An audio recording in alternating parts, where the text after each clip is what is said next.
Are you scared of rent control? I get it. A lot of people actually really are, but it's honestly not as scary as you might think. Let's talk about it. Hi everyone, Jarrett with PMI Riverside here. We are a professional property management company in Riverside, California.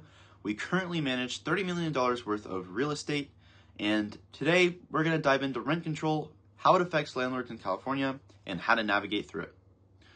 First, what exactly is rent control?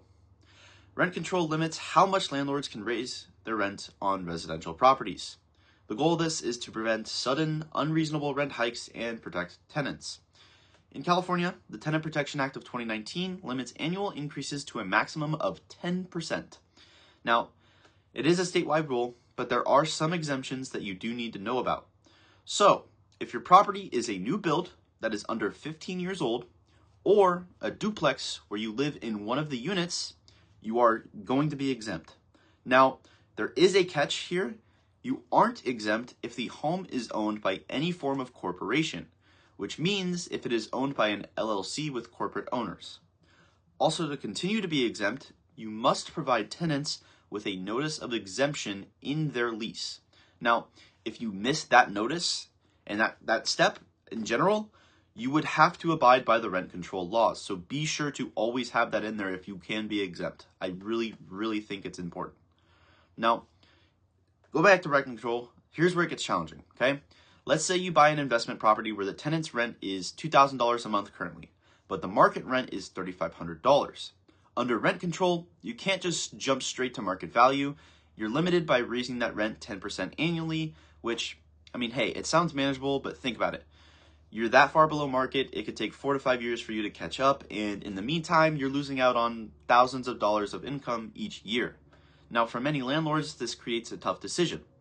You got two options. You got either raise the rent gradually for 4 or 5 years, or you could end the lease and try to find a new tenant.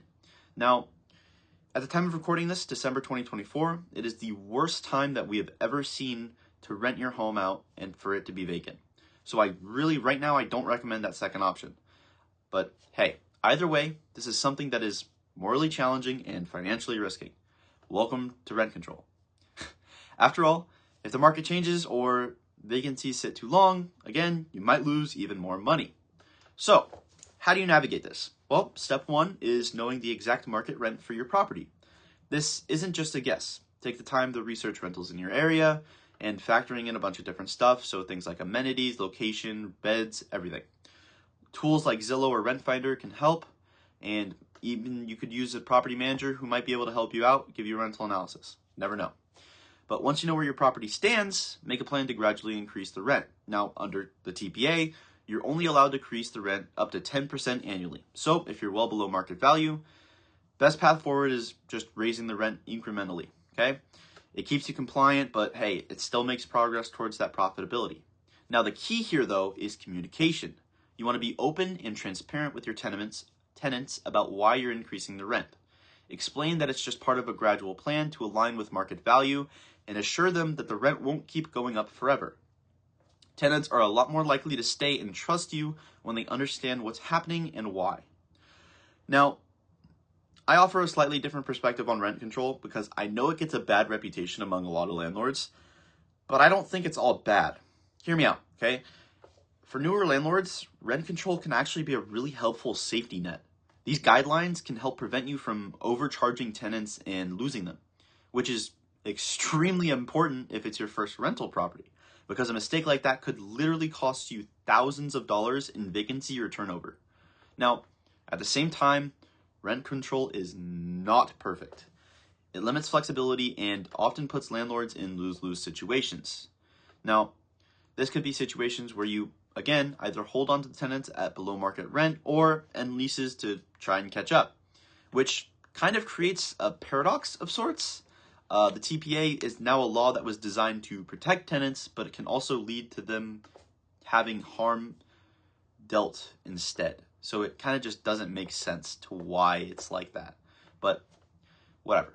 Landlords who plan, communicate, and just research effectively often have a really good time with rent control. It doesn't feel hard to them anymore once they understand it. Okay? It's that simple. Now, to wrap this up, Rent control is a challenge, but it doesn't have to be a disaster. If you understand the laws, maintain open communication, rent control is not going to be an issue, okay? It's just all about staying informed and having a plan. Now, that's it for me for today, but hey, if you found this helpful, hit that like button and subscribe to the channel for more tips on being a landlord. And if you are a landlord in Riverside who needs help with a rental, reach out to us. We're here to make your life easier. If you want us to help you lease the property during this terrible, terrible time, I'd be more than happy to schedule a consultation. But for now, thanks for watching, and I'll see you in the next one. Peace.